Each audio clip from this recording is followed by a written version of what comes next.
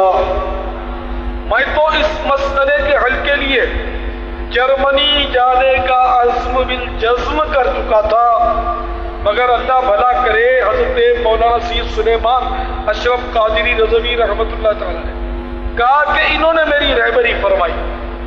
سیدنا امام اہل سنت رضی اللہ تعالیٰ عنہ نے اپنا ایک قلمی رسالہ منگوایا جس میں اکثر مثلثوں اور دائروں کی شکلیں بنی ہوئی تھی۔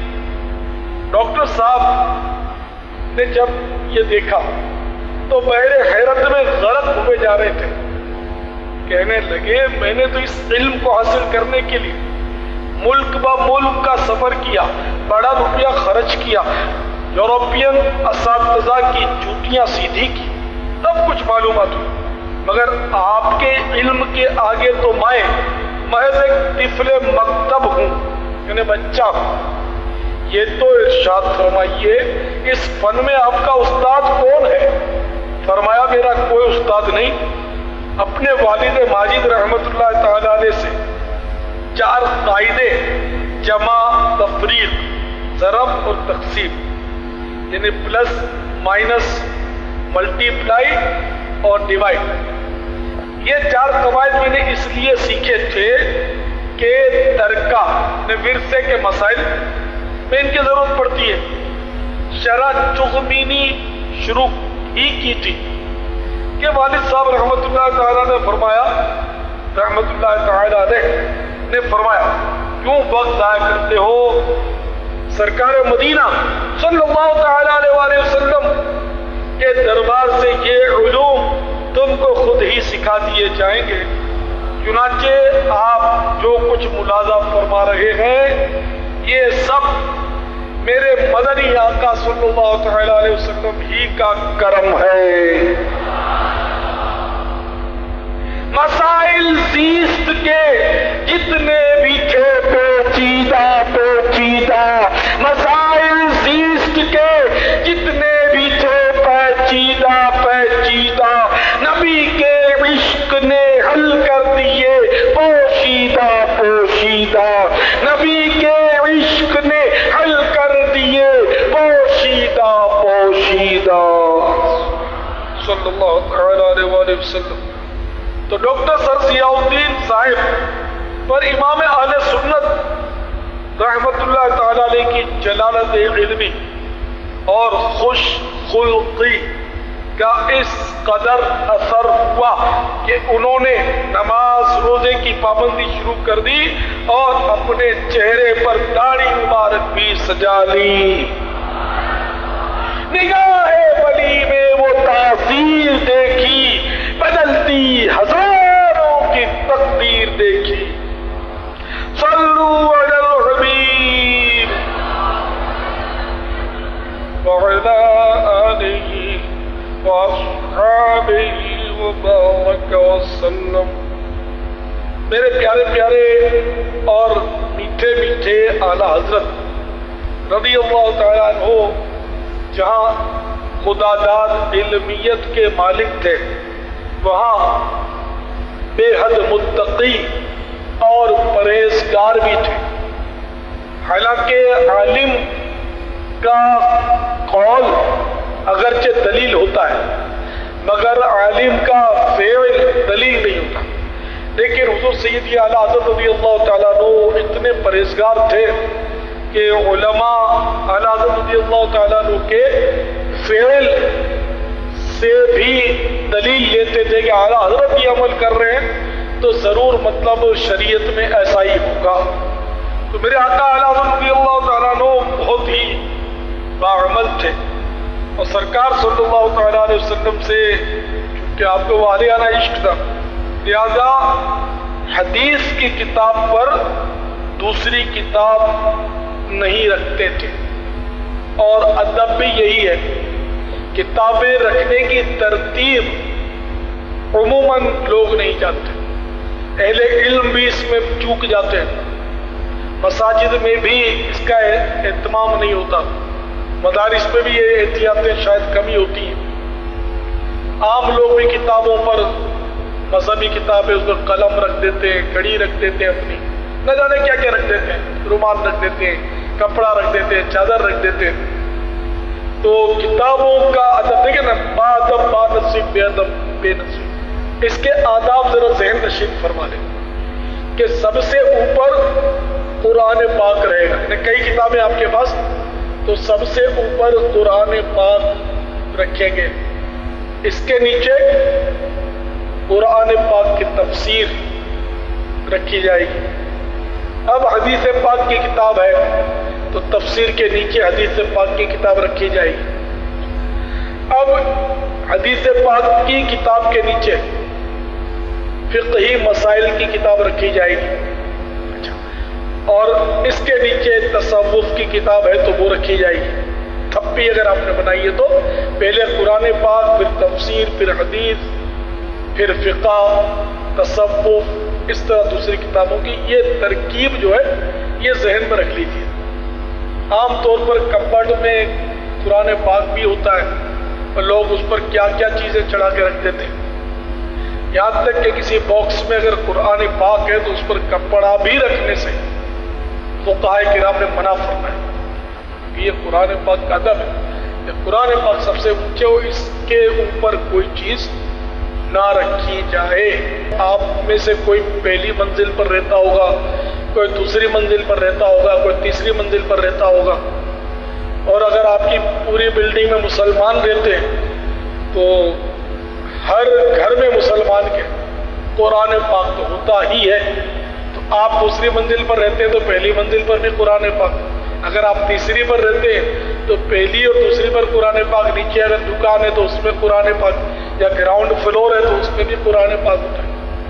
تو یہ بے ادبی نہیں، ادب اور بے ادبی کا تعلق عرف سے بھی ہوتا ہے، کہ عرفاً جو بے ادبی کہلائے وہ بے ادبی ہوتی ہے، یہ شریعت کا اصول ہے کہ بعض اوقات مطلب عرف جس پر بن جاتا ہے کہ عرفاً یہ بے ادبی، یعنی لوگ اس کو بے ادبی تصور کرتے ہیں شرفا، تو اب یہ بے ادبی ہے۔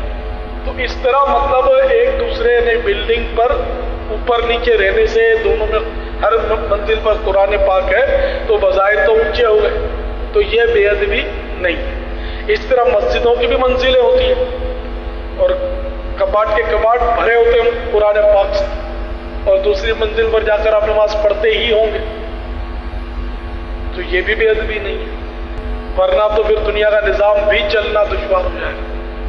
اگر اس طرح ہر ایک کو مطلب اختیار دے دیا جائے گا کہ ادب اور بے ادبی کا وہ مطلب یعنی کہ قاعدہ مقرر کرے، تو یہ کسی کے دل میں وسوسہ آیا ہو تو نکل جائے، اس لیے میں نے عرض کر دیا۔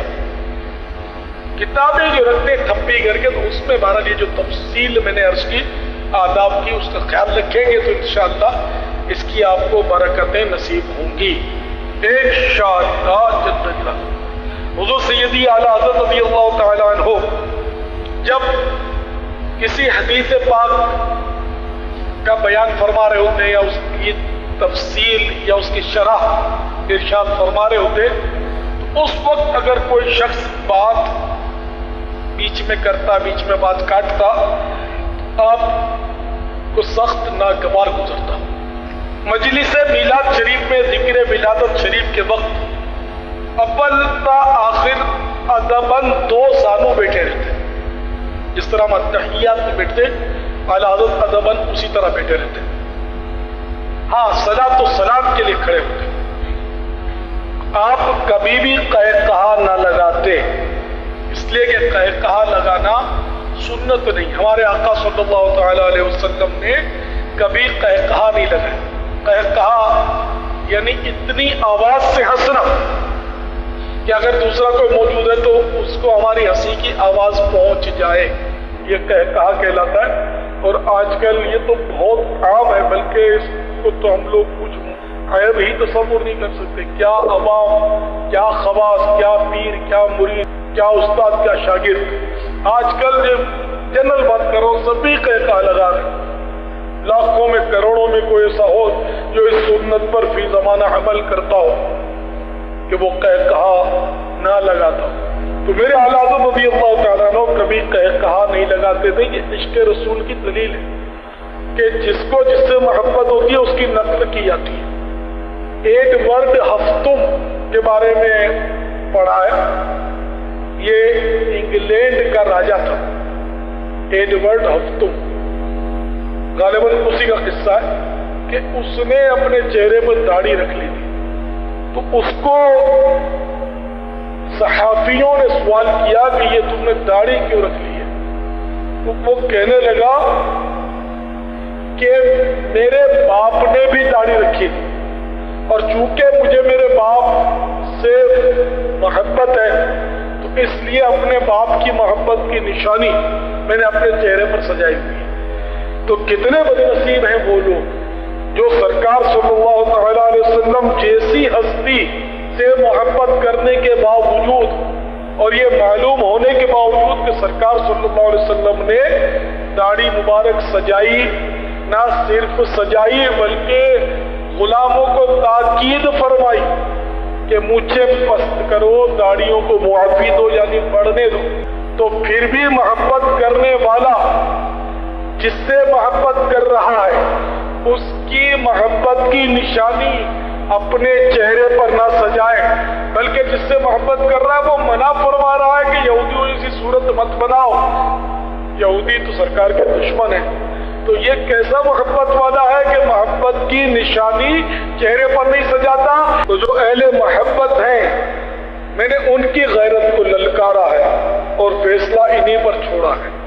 اللہ کرے دل میں اتر جائے میری بات، میں تو کہے جاؤں گا کہ سرکار کا عاشق بھی کیا داڑھی منڈاتا ہے، کیوں عشق کا چہرے سے اظہار نہیں ہوتا۔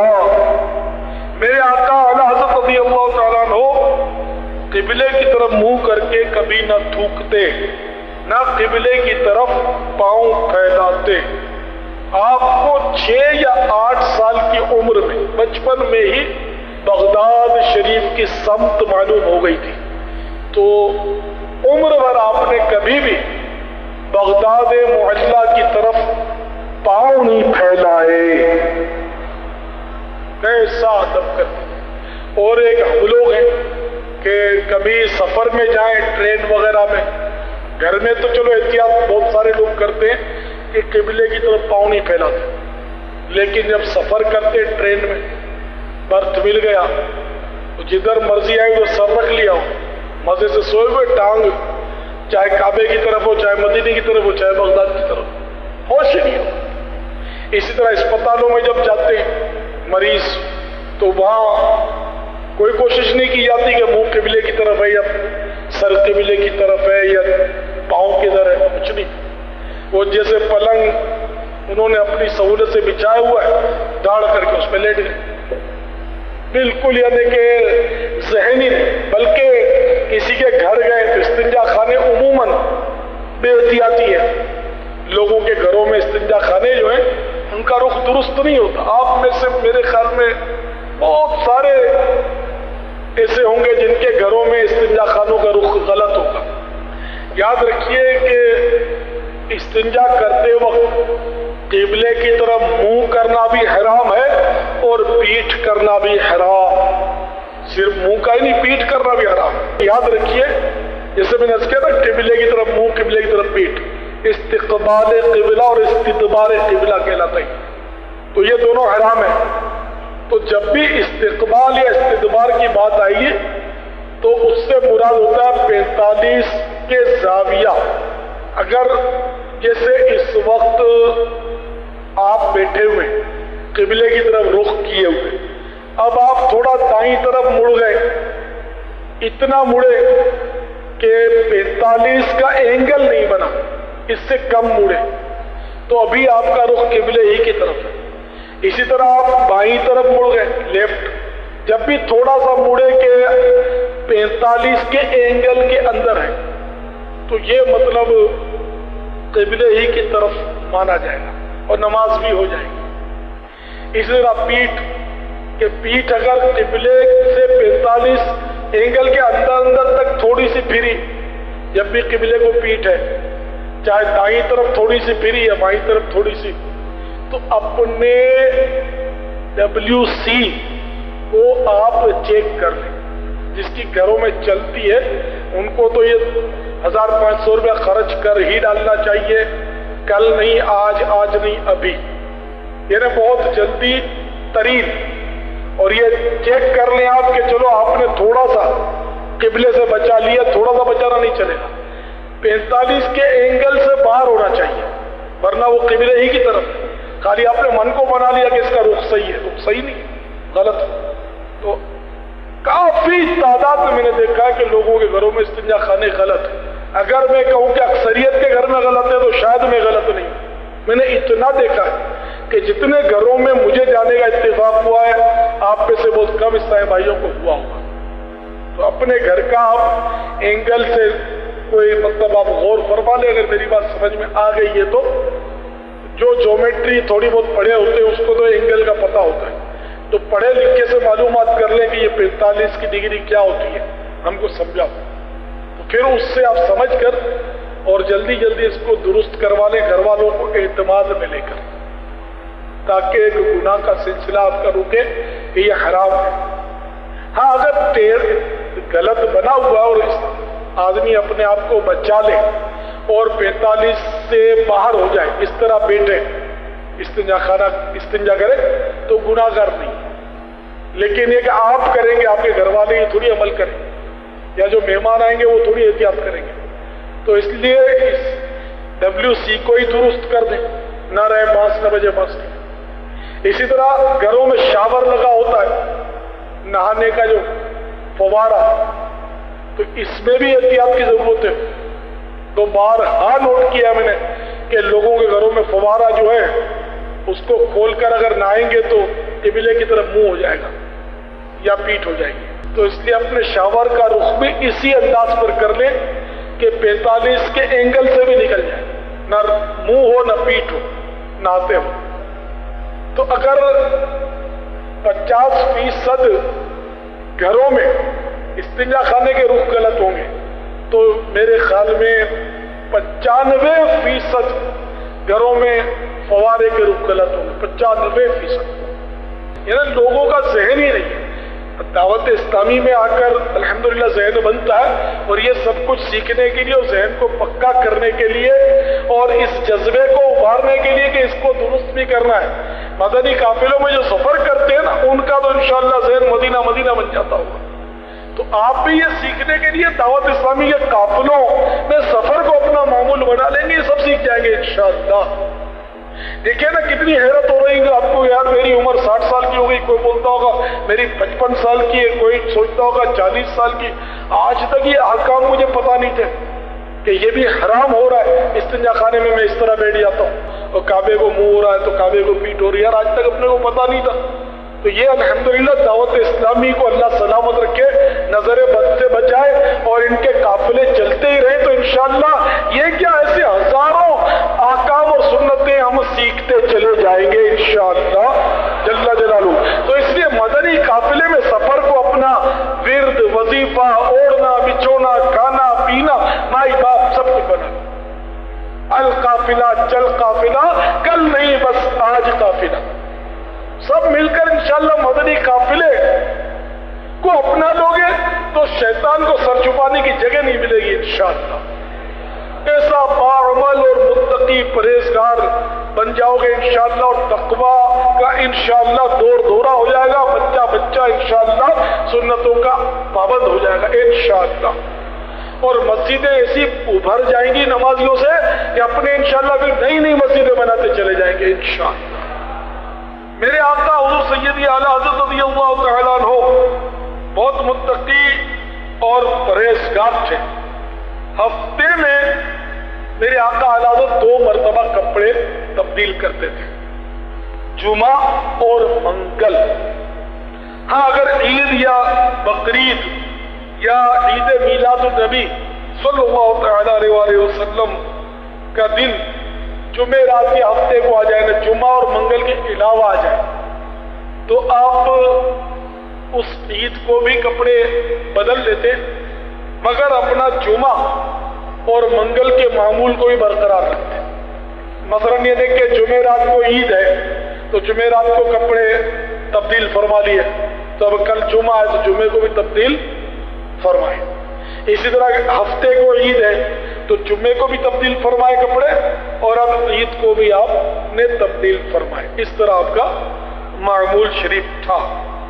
اور یہ بھی یاد رکھیے سنت یہ کہ جب بھی کوئی نیا کپڑا پہنے تو جمعے سے ابتدا کریں۔ مثلاً آپ کو کپڑے کا نیا جوڑا پہننا ہے، نیا امامہ باندھنا ہے، یا نیا سربند شریف سر کے نیچے رکھنا ہے، تو کوشش کریں کہ جمعے کے دن یہ کریں کہ سنت ہے جمعے کو نیا کپڑا پہننے کی ابتدا کرنا۔ اور جمعہ تو پھر جمعہ ہے، جمعہ کی ایک نیکی 70 نیکیوں کے برابر ہے۔ تو اللہ تبارک و تعالی ہمیں حضور سیدی اعلیٰ حضرت رضی اللہ تعالیٰ عنہ کے نقش قدم پر چلنے کی توفیق فرمائے۔ انشاءاللہ مدنی قافلوں میں سفر کی سعادت حاصل کرتے رہو گے تو اعلیٰ حضرت اور اس طرح کے اولیاء کرام کے حالات سے بھی واقفیت حاصل ہوتی رہے گی۔ مسلک کا تو امام ہے الیاس قادری، مسلک کا تو امام ہے الیاس قادری، تدبیر تیری تام ہے الیاس قادری، تدبیر تیری تام ہے الیاس قادری، فکر رضا کو کر دیا عالم پہ آشکار، یہ تیرا اونچا کام ہے الیاس قادری۔ صلی اللہ تعالی علی محمد۔ مجھے اپنی اور ساری دنیا کے لوگوں کی اصلاح کی کوشش کرنی ہے۔